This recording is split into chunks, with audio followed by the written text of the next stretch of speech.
Hi everybody, I'm David Hughes, Group Operations Director at Pidcock Motorcycles. I'm here with John and Gawin, the sales team from Pidcock Triumph. They've been moonlighting as extras in Lord of the Rings during lockdown, but they're here today and they're looking forward to welcoming you guys back into the showroom because they've been stuck here on their own for the last 12 months. Gawin's been growing that magnificent beard, and John has obviously not quite caught up with him yet. No, not so, quite there. Who would have thought 12 months ago, when John was away in Portugal riding the all the new models that were due to come out at the beginning of the year, that we'd immediately go into lockdown? Yeah, and what an absolute fantastic opportunity to get away and have some Portuguese sunshine for 48 hours to come back and then be locked up. I'm one of the few people probably in the UK to say they've been away, but yeah, what a brilliant experience getting away on Triumph's immersion event to try new models before they came out released, which is round about sort of back end of Feb, something like that. Yeah, it was quite close, wasn't it? So the models we were doing for that year, we had the Rockets, so the R and the GT, the Tiger 900 range, so that was the rally, the more off-road focused bike, and also the GT, the more road orientated. The Street Triple RS, fantastic bit of kit, Moto2 derived engine, that kind of thing. And the absolutely fantastic, stunning looking Thruxton RS. So, for those bikes we had out there, what a brilliant experience to get out riding. And, I could honestly say coming back, the bikes were absolutely brilliant. So, yeah. But you wouldn't know that, would you, going? I wouldn't know that because I weren't there, was I? I just weren't there. Didn't go to, no. Yeah. Funny You're enough. not bitter about that, though, Not at all bitter, no. We don't talk about it. We don't talk about it. We don't mention that. No. No, in the previous take, just before Mike screwed up all the microphones, that was... I didn't mention it once. I did really well. I only mentioned it. Yeah, only mentioned it 3 times. 3 times. Yeah. So the Rocket 3... Can you hear me in the back? Sorry. Yeah, correct. So the Rocket 3, obviously, it's an evolution of a legendary bike. Yeah, I mean, it was monstrous before, 2.3 litre. It's now 2.5 litres, and they've taken 40 kilos out of the weight. I mean, it must be a bit scary to ride, do you think? Well, it's a bit of a Jekyll and Hyde bike if you're going to sort of put it in terms of that. Yeah, it's the world's biggest production motorcycle that's made, and it's an absolute engineering masterpiece that Triumph have made something bigger, stronger, but lighter, and the engine's smaller than the 2.3. And that 40 kilo weight saving that Triumph have done on the bike, it's just incredible. It can make something that big, that powerful, but easy to ride. I mean, but don't get me wrong. So that's the the sort of Jekyll side of things that it's easy to get along with. If that's the right way around. But the sort of the Dr. Hyde side of things is the moment you think, well, this is all right. Twist the throttle. You kind of sort of almost in some terms hanging on for dear life. Yeah. I mean, thank God the gears are restricted a little bit through traction first, control, second, and third. Yeah, the traction control's there to to sort of do its job. But you can jump on it and just ride it. It's not like you need to build up to it. So yeah. So it must be really well balanced. I mean, none of us are particularly big guys, but I've sat on it and it didn't feel that heavy to me. Yeah, I think the thing is, it's not got a really high seat height. You can plant your feet really well. The weight itself distributed so evenly that whereas with the previous model, you sort of gurned it to get it off the side stand. This one comes off the side stand easier, and as soon as it's off the side stand, you've got a nice position on the ground, and the weight sort of disappears. It's really well balanced. A lot of bikes, including the old Rocket, when you were riding them, you knew you were on a big bike, and you'd get to a roundabout, and you'd have to think about it a bit more, be aware of the weight. Yeah. The new Rocket, it's a lot easier for a lot of people to ride. It's easier to ride full stop, but the weight distribution makes it so much more accessible to different people. Yeah. You'd probably have to build up to the old Rocket because of what it was. Whereas this newer Rocket, with a bit of experience on a bike, it's easier to ride for most people.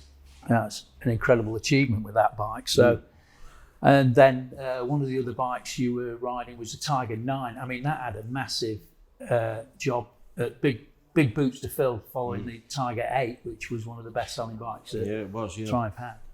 So the Tiger 900. We couldn't get enough. No. It went absolutely crazy for those bikes. And, the alterations, the change that Triumph did, and, going back to the first take that said earlier before, I think Mike didn't do Yeah. Mike got the microphones. He didn't like me talking. Stop. So, what I said before was the seat positioning. So the seat being so narrow, us being the sort of Peter Jackson dwarfs that we are, made it easier for us to get on and off the bike. Yeah. And also the technology that comes with it, the engineering that went behind it. So the T-plane crank, the different firing order and pistons. So the Tiger 800's always fired a 1-2-3, whereas the Tiger 9's fire 1-3-2. So low down the revs, that's more like a twin. You're not chasing the gears as much.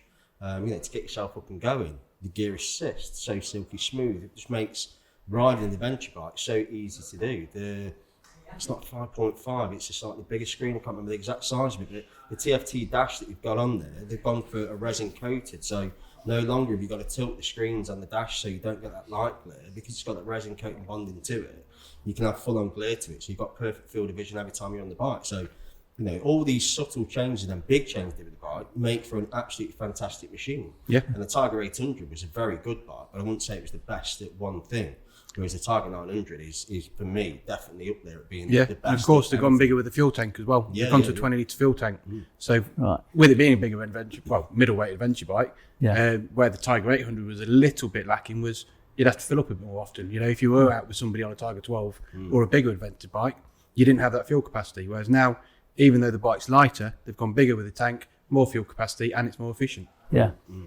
Of course, as you get older like me, it's better to have a slightly lighter bike, so you're not having to strain as much lifting it up. So, and then one of the other bikes you mentioned, I believe, Thruxton RS. Another, iconic bike. Thruxton RS. A Thruxton RS is against the Speed Twin. If you was to pitch the two bikes side by side, the difference in price. You've got that same thumping parallel twin, 1200 engine that's absolutely brilliant. And the Speed Twin is more of a roaster's looking bike, but the Thruxton is absolutely pitched on class.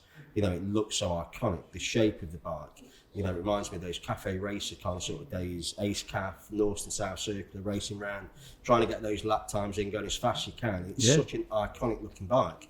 As I said before, pen and piece of paper, draw a calf racer, you draw the Thruxton, don't you? Thruxton, it's absolutely beautiful. Yeah, and they're usable too. The handling of it. It's a modern classic bike. That's the key word there. It's a modern classic bike. Yeah. You don't jump on it and think, God, this is heavy to get around bends. Yeah. It's agile. It's comfortable. Although it looks every bit calf racer with the positioning, it doesn't hurt your wrists. It's nice and smooth. The engine is phenomenal. You can ride it in all different situations as well. You could take it out for a long day around the peaks. You could take it just to commute to work on. It's a user-friendly bike. Yeah. And because of the engine in there, you're not chasing your gears. You're not riding around town and up and down the gearbox all the time. It will pull. It's a big thumping twin. Yeah. It will pull from a low gear range as well. This is one of the things that I keep getting from you guys, the rideability of the Triumphs. They all seem to be really rideable, and you can use all the features of the bike. So, were there any other bikes out there that you... I wouldn't know. No, obviously Gawin didn't get to go. I didn't go. Have to look to John. I went. You haven't mentioned that before, actually. The Street Triple RS. So that was the new bike for that year on the launch as well. And going from the old bike, the differences straight away were the previous generation Street Triple. So the R, in my opinion, outsold the Street Triple RS, and the biggest reason for that is that where the torque comes in on that bike is around about 9,500 revs, but on the older RS came around about 11,000. So it got very quickly tagged as being that track focused, Street Triple that people wanted. And the quick shift on the bike, you're looking 8,000 revs and above to kind of sort of get the best from that. Yeah. So you're almost encouraged to, no one's looking, open the throttle and away you go. Of course, when me and Gawin ride these bikes, we always stick to what we're supposed to do. Absolutely. The bikes don't see 75 miles per hour, none of them, ever. Run toward on the road. But the new one, its revs now coming at 9,350, so it's a lot more user-friendly. So you get all the bells and whistles, you get the owner's rear shock, you get the fly screens, you get the belly pans, you get the carbon fibre end tips on that standard exhaust, which almost looks aftermarket. Yeah. They've added a gear assist to it, something very similar to the Tiger, up and down the box without using the clutch. And it makes it a very, very good road bike, but also with all the function of, if you want to take it, Donington Park, you literally just, you could do and it's the whole tape up your headlights and just go on a trek. It is that focused. But like you say, usable around town. The other thing is the connectivity. On the newest Street Trip on RS, you can have the connectivity module. Again, reaffirming what John just said, it's a road-focused bike that can be taken on track. Right. You can do longer journeys. A lot of people use them, nip over to the Isle of Man on them. You could go all over the place on them. And having the connectivity module there and a navigation system, part of being on a bike, the fun is getting lost. Yeah. But then when you've been lost for an hour, you want to get back on track. And the connectivity module will allow you to do that in a nice, safe manner. Yeah. Without putting loads of stuff on your handlebars. And let's not forget as well, the 765, they use those engines in the Motor 2. So, as a Triumph dealership, when we got those, those engines there, after they took over from the 600 CBR engines, it was almost sort of Winston, that first don't blow up. It didn't. It broke speed records, it broke lap records. The riders were, buzzing about the engines, how fast they could take corner entry and how quick they could get out of corners. And, that does brilliant things for the reliabilities of our road bikes we've got in the shop as well. So really robust engines. Yeah, that's right. Yeah, amazing. Bikes. So those bikes came out just before we went into lockdown, so people didn't really get an opportunity to ride them. And then during lockdown, we've had more new bikes come out, like the one in front of us here, the Trident, which is 660cc. I mean, it's a great looking bike. It's an iconic name, going back to when I was a kid. The Trident, sort of giving my age away there a bit. But this is a market that Triumph have not really been in before. But I think they made a great job of coming up with this bike. It looks definitely. It's accessible to everybody, isn't it? It's one of those bikes. If you've been riding for years, you're going to have great fun on it. If you're new to riding, it's nice and usable. If you're coming back to biking after a long time off and you like the look of the Roadsters, but you want that classic feel, the Trident ticks those boxes. It's really usable. Don't know what that was. Really usable. That's my pacemaker, don't worry. Let me know I'm still alive. Oh, good. So it's really usable.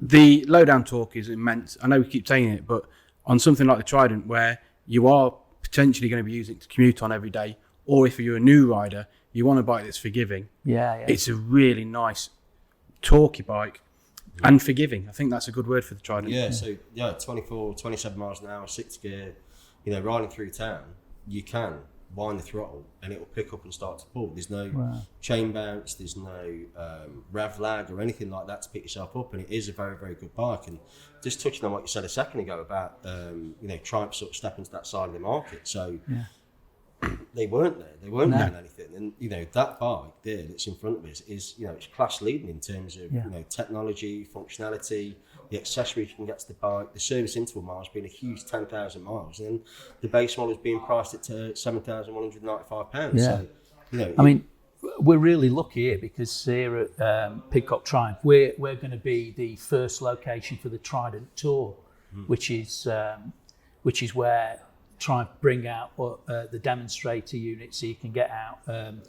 And it's going to be here in Long Eaton on the 17th of April. Now, most of the places have actually been booked, but what I have heard is that we've got some A2 compliant.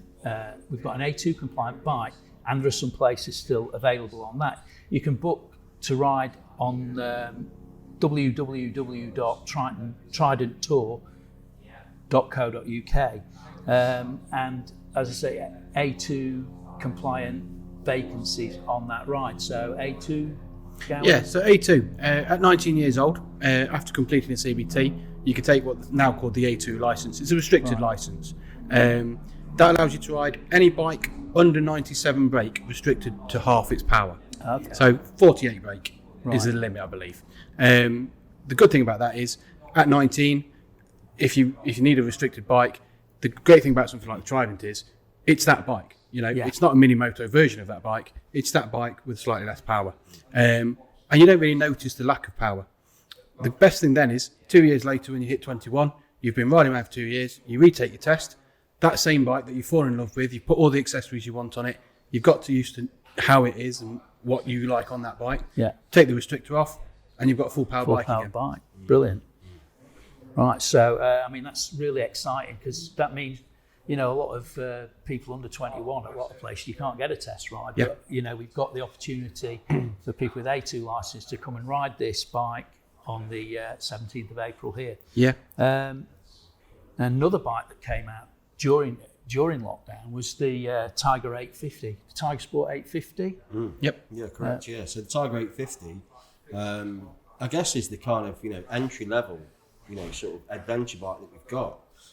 Very similar to the Trident, the Tiger 850 Sport is then, you know, A2 compliant as well. You know, if you wish it to be, to restrict it on revs, and you know, how sort of brilliant is that for a rider that's then looking to do that type of riding, you know, around the Peak Districts, Carsington Water, Rutland Water, you know, those kind of places, is that almost introduction to being able to ride that little bit further and farther. Yeah.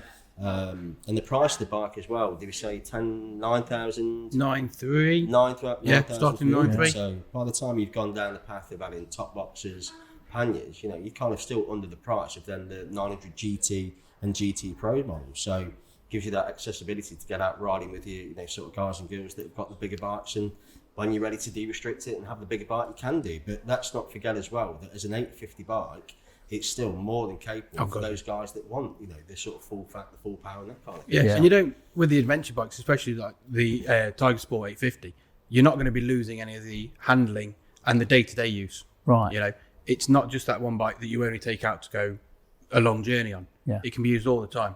You know, you can commute on it, all that good stuff. But, you know, at the moment, under current situations, we're not allowed to travel abroad. No. So you might find that, you know, somebody who's on an A2 license who would normally only stay quite local, they might want to try further afield. They might end up in Scotland. You know, they might make most of the coastline in this country, not just local. And that's the kind of bike you can do it on. You know, you wouldn't be of any disadvantage to somebody on a full A license on a Tiger 1200. Yeah. Because you've got all the same amount of luggage space and capability of the bike. It's not going to struggle with the weight. Yeah, so great. I mean, a great way to spend your holidays in this country. And you know, there's the Lake District. We've got the Peak District on our doorstep here. As you said, Scotland. You know, I mean, let's not forget the Welsh. Really, let's not forget the Welsh. Yeah. Oh yeah, don't forget the Welsh. What is that? Yeah. So I mean, they're all bikes that have come out just before lockdown or during lockdown that people haven't really had the chance to get on board yet. And then we've got all the new stuff coming through for the new season. You know, we've got, I mean, one of the most anticipated bikes we've got is the Speed Triple RS. I think, you know, an increase in power from 150 brake horsepower to 180 brake horsepower, joining these, you know, massively powered super nakeds like Street Fighter and the BMW S1000R. Right in that category. Yeah, and I think people are really anticipating this bike coming out. You know, trying to set the benchmark and you know, almost creating that own category of bringing that bike out. So this 1200 RS, you know, you do get that sense of anticipation that people are jumping at the bit to get into the showroom, have a look at the bike, sit on it, feel it, touch it, that kind of thing. And that's the same for us. Us in the shop as well. Yeah. You know, I bet you can't wait to go, and you don't have to go to Portugal this time. That's all right. You might get a go on it. I'll just go to Matlock instead of something like that. Bag of chips in Matlock. Bag of chips, Put them on your expenses, mate. That's all right. Did you hear that? Yeah, we got that. We got it recorded, Well, it's cheaper than the sending it microphones to are still Portugal. If they're still working. It's probably not working though, is it?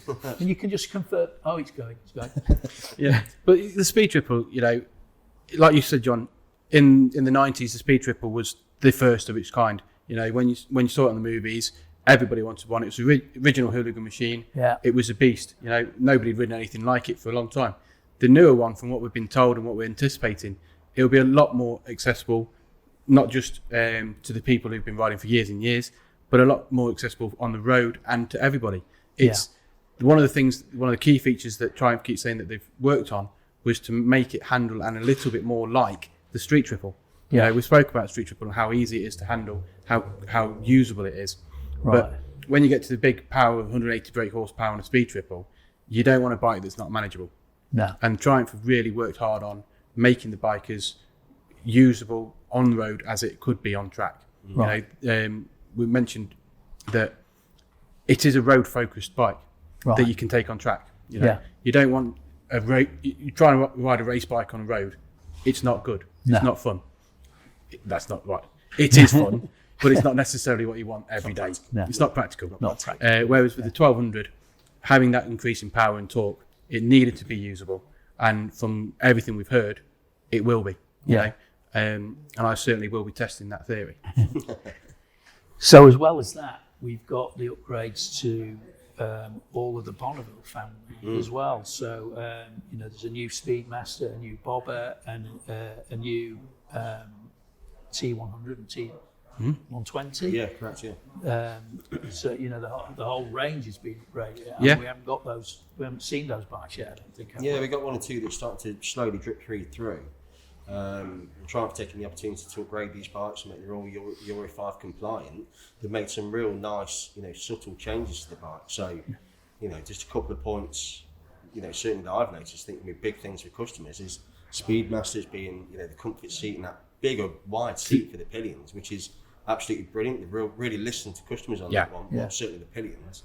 And the bobbers, going from a 9 litre tank to a 12 litre tank to get, a bit more range on the bike as well as, other updates. Yeah, but, it's all you'll customer see those feedback. when you pop into the shop. So Yeah, and it's all done by customer feedback as well. Yeah. People who use them every day. We get to ride them as much as we can, but it's people who live with these bikes. The feedback from those people, Triumph have listened to, and they have adapted the newer range. Yeah. Like I say, they're starting to get them in. The Speedmasters arrived now. Our demonstrator Speedmasters here, and the amount of times we get phone calls off customers going, look, I love this bike, but you've got to help me out. My missus, she won't stop nagging me, or my partner won't stop nagging me because the back seat's so uncomfortable. They've addressed it. Yeah, a lot of the ladies is riding themselves. Exactly. Instead of their own bike. They don't need the back seat then.